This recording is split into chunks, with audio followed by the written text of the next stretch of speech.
আসসালামু আলাইকুম, শুভ সকাল।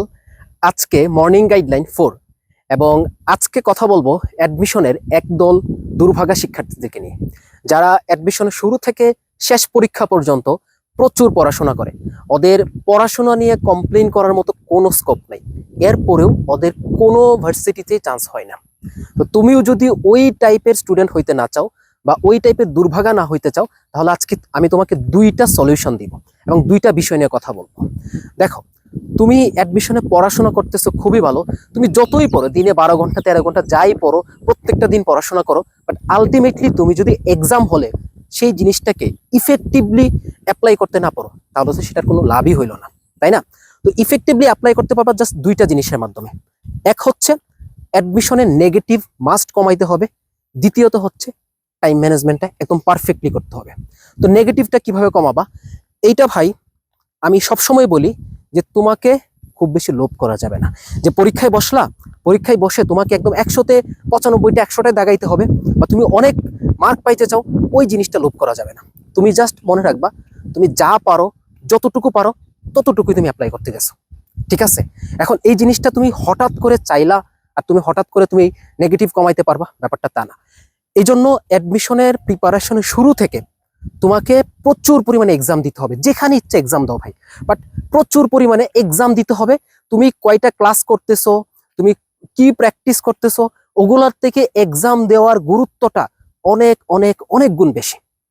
এবং এক্সাম দেওয়া মানে হচ্ছে তুমি কত পাচ্ছ সেটা বিষয় না, তোমাকে সেখানে টাইম ম্যানেজমেন্ট করাটাও আরেকটা বিষয়, এবং তুমি কতটুকু নেগেটিভ কমাচ্ছ সেটাও একটা বিবেচ্য বিষয়। তো যখন ডেইলি এক্সামগুলো দিবা, এগুলো খুবই সিরিয়াসলি দিবা।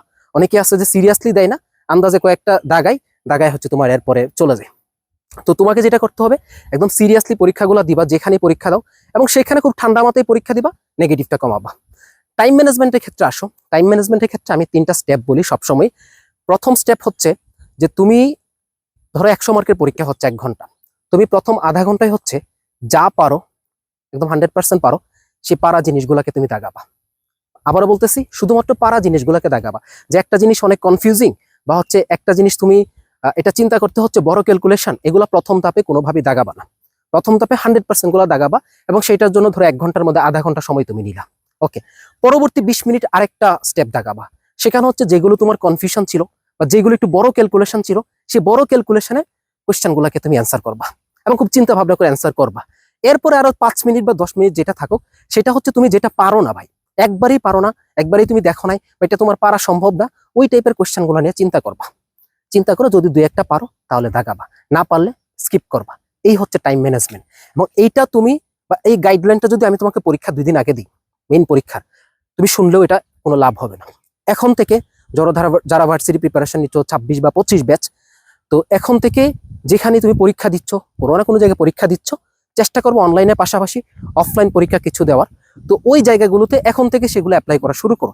এবং বলে না, মানুষ অভ্যাসের দাস। তুমি যখন এখন থেকে নেগেটিভ কমানো এবং টাইম ম্যানেজমেন্টটা অভ্যাস করে ফেলবা, এরপর দেখবা যে এটা তোমার কাছে কোনো বিষয়ই না। মেইন পরীক্ষা গিয়ে দেখবা যে তুমি ভাই একদম প্রেশার ছাড়া পরীক্ষা দিচ্ছ, এবং পরীক্ষাটার সাথে তুমি খুব অ্যাডজাস্ট হয়ে যাবা।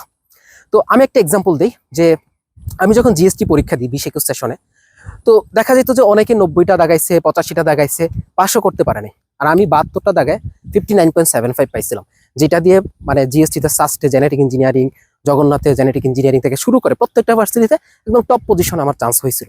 এটা একটাই কারণ ছিল যে আমি নেগেটিভটা খুবই কমাইতে পারছিলাম এবং খুবই ঠান্ডা মাথায় পরীক্ষা দিতে পারছিলাম। এবং এইটা আমার একদিনে হয় নাই, আমার ধাপে ধাপে আমি এই জিনিসটাকে অভ্যাস করে ফেলছিলাম। সো আমি চাই